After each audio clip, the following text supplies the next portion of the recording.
Hi everyone, मेरा नाम पूनम गुप्ता है और मैं पिछले 3 साल से स्लोली फाइनेंस और मनी मैनेजमेंट को समझने का ट्राई कर रही हूँ। एंड सच बताऊँ तो पहले मुझे भी लगता था कि इन्वेस्टमेंट और सेविंग सिर्फ उन लोगों के लिए होती है जिनके पास बहुत ज़्यादा पैसा होता है। तो मैं भी पहले नॉर्मल मिडिल क्लास माइंडसेट में ही थी।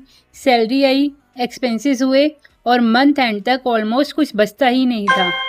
बट धीरे धीरे मुझे रियलाइज़ हुआ कि फाइनेंशियल फ्रीडम सिर्फ हाई इनकम से नहीं आती, स्मार्ट मनी हैबिट से भी आती है। और आज के टाइम में ये और भी ज़्यादा इम्पोर्टेंट हो गया है क्योंकि एक्सपेंसेस बढ़ रहे हैं, जॉब सिक्योरिटी उतनी स्टेबल नहीं रही और फ्यूचर प्लानिंग बहुत ज़रूरी हो गई है। इसलिए मैंने स्मॉल सेविंग्स और एसआईपी जैसे ऑप्शन को समझना स्टार्ट किया। और ट्रस्ट मी, अमाउंट छोटा होने के बाद भी एक कॉन्फिडेंस फील होता है when you know you are building your own future. तो अगर आप भी अपनी 20s में हो तो ये वीडियो आपके लिए बहुत इंपॉर्टेंट हो सकती है। Your 20s are not just about earning money, they are about building your future. And the financial choices you make today can decide your next 10 years. And believe me, काफ़ी सारे लोग earning start करते ही कुछ mistake कर देते हैं जो बाद में रिग्रेट बन जाती है। तो स्टार्टिंग में पहले मैं भी ऐसे सोचती थी कि अभी तो एज है, सेविंग और इन्वेस्टमेंट बाद में कर लेंगे। बट सच में टाइम निकल जाता है और फिर रियलाइज़ होता है कि अर्ली स्टार्ट कितना इम्पोर्टेंट था।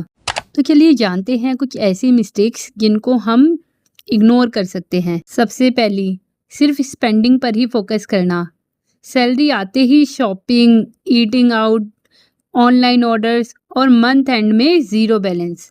सेकंड मिस्टेक, सेविंग को इग्नोर करना। चाहे इनकम छोटी हो, इमरजेंसी फंड ज़रूर होना चाहिए क्योंकि लाइफ कभी भी अनएक्सपेक्टेड एक्सपेंसेस दे सकती है। थर्ड मिस्टेक, इन्वेस्टिंग को कॉम्प्लिकेटेड समझना। बहुत लोग सोचते हैं इन्वेस्टमेंट तो रिच लोग ही करते हैं, बट रियलिटी ये है कि आज के टाइम में सिर्फ 500 रुपये से भी एसआईपी स्टार्ट हो सकती है। मैं भी स्लोली म्यूचुअल फंड और एसआईपी को समझकर इन्वेस्टिंग स्टार्ट कर रही हूँ और बिलीव मी, एक अलग कॉन्फिडेंस फील होता है when you know you are building your own future. तो फाइनली आप लोग क्या कर सकते हो? स्मॉल सेविंग स्टार्ट करो, एक्सपेंसेस को ट्रैक करो, बेसिक फाइनेंस को सीखो और लॉन्ग टर्म इन्वेस्टिंग माइंडसेट को बिल्ड करो। Because your 20s are not just for fun, they are the foundation of your financial future.